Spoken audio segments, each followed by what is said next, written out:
What's going on, fam? Hope everybody's doing well out there. So I am super excited about this knife.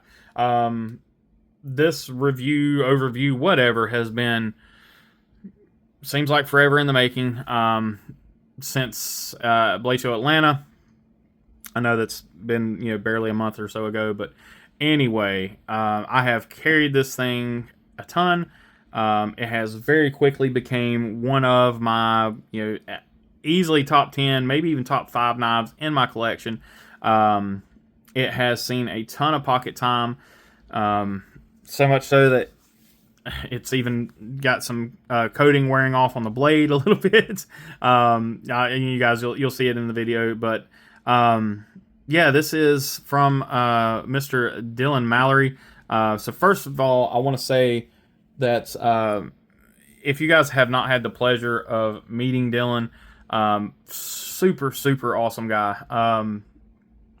Just one of them people that is just super easy to talk to, super relatable guy. I mean, just insanely nice dude.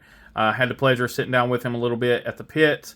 We got to share each other's micro collections that we brought with us to Blade Show, which he has some absolutely sick knives. Which, I mean, of course, he would, wouldn't he? The guy is a super good artist. He helped me with my design that I'm working on. It took him all of 30 minutes to fix something that was bugging me and had been bugging me for months and months, and almost, probably close to a year. That I just couldn't get past the hump, and he just anyway. On to the knife. You guys are here for the knife. So, Mallery Design Works. There's his boxes. This is, there's your model number. So this is the Phorus V2. The knife is not in the box, but there is his little handwritten COA. So you got Phorus S90V. This is the black and blue. His little signature there. And again, his design comes in a nice little, foam box. All that good stuff. We don't care about no stinking box around here. I know. So let's break into the knife here. So it is dark matter fat carbon inserts.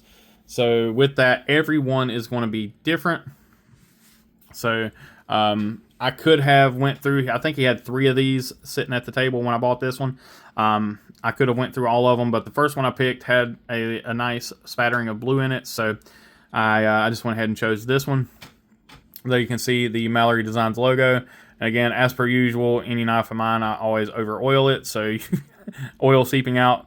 Again, this is carried pretty frequently. So again, there you can see that beautiful dark matter blue carbon fiber, titanium handles with the inlays.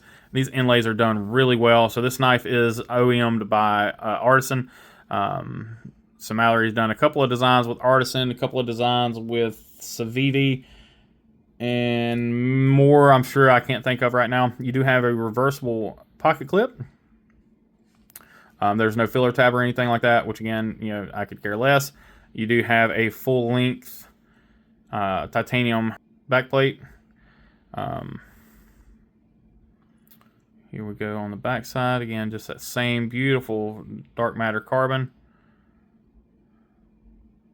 A really cool pocket clip. I love the design on the pocket clip. It's fairly simple until you really start to look into it. And there's actually like some micro milling almost on the pocket clip and a little bit of texture there.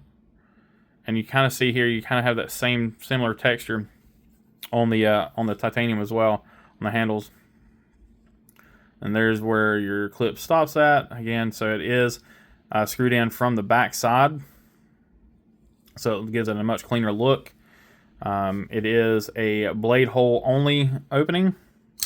Oh, let's see. Hold on a second. Here we are. So it is centered. It's hard to see, and there you can see the wear. So from where I've had to, I've done a couple of photo shoots with this thing, and I've stabbed it into my fair share of trees and other wooden things, and I've used it for cutting out stuff on the wooden reels at work. It has gotten a little bit of wear there on the tip, but anyway, it is centered. take a look at this beautiful blade. So it is a PVD coated blade, and it is a, I don't know, a worn foot is what I'm going to call it. It's a, you've got your, the belly from the sheep's foot edge and kind of a reverse Tonto or one cliff backing here. Really beautiful blade shape, one of my favorites. Really nice finger choil. Again, really nice wide open blade hole there. It gives you a lot of space for getting your hand in there, getting your finger in there to flip it open. Zero jimping, so on a knife like this that is just really sleek, I don't care that it doesn't have any jimping. The spine is not crowned, but it is rounded off, so the edges are rounded, and you can see that there. So it's no sharp corners at all on this knife. It is, of course, a full flat grind, and I'm trying to get it to where you can see, so your plunge grind stops there. It is a late plunge grind, but because you have this massive finger choil, you've got all the room in the world to sharpen this knife. A really nice sharpening job here. It looks very symmetrical. Again, here we'll be able to take a look at the tip. Try to get this to focus.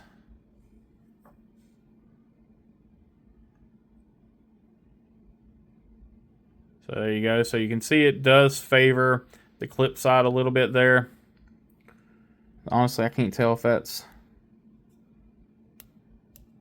some gunk on the blade or what. Let me just check that real quick. It looks like it does favor that clip side. And it does favor the clip side, but it looks symmetrical when oh, no, there it is. Okay, I see it now. So yeah, so there, when you're focused in, so there you can see a little bit of the discrepancy in the sharpening there, where you can see the coating still right there towards the tip. And then on this side, it is cut correctly. So just a little bit there, but I have definitely seen worse. All right, let's go ahead and back on up. So taking a look at the full picture here. Again, just an absolutely beautiful knife. I love the lines on this thing. It is, one of the most ergonomic knives I own. Kind of talked with these three guys in particular, where I talk about if, when I'm thinking about some super ergonomic knives, there's, three gentlemen that make just absolute bangers every single time, that just fit my hand. And there's others, but, there's three that really, hit home. That's Sharif Manganis, Dylan Mallery, and then Paul Munco. Those guys seem to make just the most ergonomic knives for my hands, and it's going to be different for everybody, but those three are just, those are top three. And then moving down the line, I mean, you've got the next two in line honestly would probably be Colin and Kevin, whoever does more of the design work for Devo. I haven't picked up a Devo that didn't feel right in the hand. And then same thing with Casey at Tempest Knives. His designs have all really felt great to the hand as well. So anyway, those are easily some of the most ergonomic knives you can pick up. So if you haven't picked up anything from any of those guys, you need to, because chances are if it fits my hand that good, it's probably going to fit yours too, or at least have a really good chance of it. But anyway, talking about that, so this knife, it is not a small knife. You're looking at right at basically an 8-inch knife overall. So you can see you do have some overhang there on my hand. My hands are, medium to large, depending on, the type of glove and whatnot. But I'd say most would say a large hand. And, it's like I said, it's almost an 8-inch blade. Almost an 8-inch knife, 7.9 inches. You got a 3.5-inch blade, and I believe it's a 3-inch cutting edge. Let me double check that, because it does have that really large finger choil. Yeah, so it is right at a 3-inch cutting edge, and again, 3.5-inch blade. But that choke up position is just, this knife was made for that position. It melts in your hand. I do not, I don't know what you feel, but I do not feel the pocket clip whatsoever. Just fantastic. And you've got that spot here where, you're being able to pull back on the frame of the knife. So you're not just kind of gripping the blade itself. You've got that frame there. You're kind of doing a trigger pull there on it. Just fantastic. Inset liner lock, you guys know that's one of my favorites. You got really good access to the liner, even though it doesn't look like you would.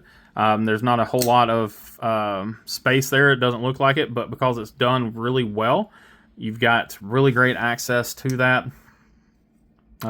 Action is phenomenal. It's not super duper drop shut because it is a fairly lightweight blade, but again, the action is great. Detent was money right out of the box. I haven't had to tune this one at all. I have taken it apart, cleaned it, and oiled it, which is what I do with any knife that I carry more than once or twice. If it's going to be permanent in my collection, it gets taken apart, cleaned, and oiled. If it's not going to be permanent, chances are it hasn't been. So if you see me do a knife that's not just a straight unboxing, and I haven't talked about cleaning it, it's probably not going to stay in the channel or stay in the collection. But just an absolute fantastic blade. You are paying a bit of a premium, so it is S90V. Of course, titanium, PVD coated titanium, PVD coated S90V. Blue dark matter, which it's not really. I don't know, it's almost like a.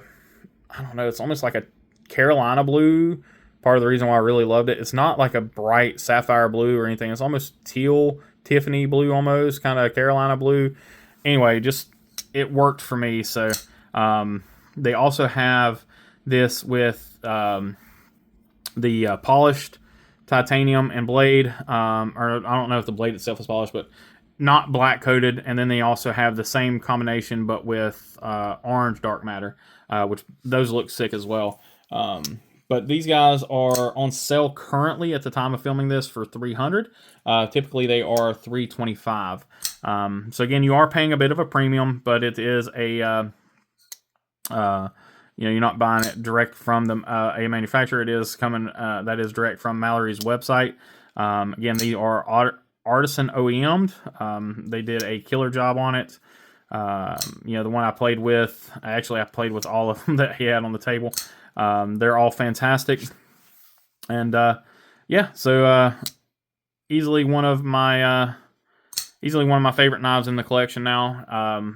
Like I said, it's gotten more pocket time than just about anything else since Blade Show. Like I've said a couple of times, I do the daily pictures and things like that, but the picture I take typically isn't the only knife I'm carrying. It's very rare that is the only knife I carry. This knife has been with me more than it has not since Blade Show. It's typically either been the primary, with the picture I take being the secondary, or vice versa, with the exception of a couple of times where I've carried Sharif's knife. That was the primary knife. That was the only knife I carried because that's a big boy. That knife doesn't need a secondary. But anyway, I digress. Fantastic blade. Everybody I know that's picked one up has agreed with me. The only complaint I have had from anyone, and I think just in the pictures I've taken alone, I've had 3 or 4 people purchase these just from seeing my pictures and hearing me talk about it in comments and whatnot. And the only complaint I've had is something that is 1,000% out of Dylan's hands, and honestly out of anybody's hands, I guess. But it's kind of the price you pay with dark matter fat carbon is it's always going to be different. Every knife is going to have a different amount of color in it and whatnot. So you're not guaranteed how much color you're going to get on your blade. A perfect example of that is I'm sure most of you guys know Mattisfaction. The Phoenix that he had designed with Kaiser used orange dark matter, and it was kind of a running gag where everybody was trying to see who had the most orange in their knives. I think since then Kaiser has switched to a different carbon fiber, because the one that I got at Blade Show is bright red or bright orange, but it's just nothing but orange in it. So I guess maybe that would be my one nitpick, would be maybe to potentially look at a different type of carbon fiber for the inserts. But I think that would also take away, at least on this style here, the blacked out, I think that would take away a little bit if it had too much color here. But that's personal opinion, and that's worth exactly whatever it's worth to you guys. So I appreciate y'all for watching, for listening to me ramble on about something here. But anyway, guys, if you haven't picked one of these up, you've got the scratch to do so. Definitely do so. Again, Dylan is a fantastic human being. I really appreciate his friendship, and I look forward to getting to see him again next year at Blade Show. Hopefully I get to see you guys as well. But in the meantime, please remember, be kind, be humble, be EDC. Y'all take care.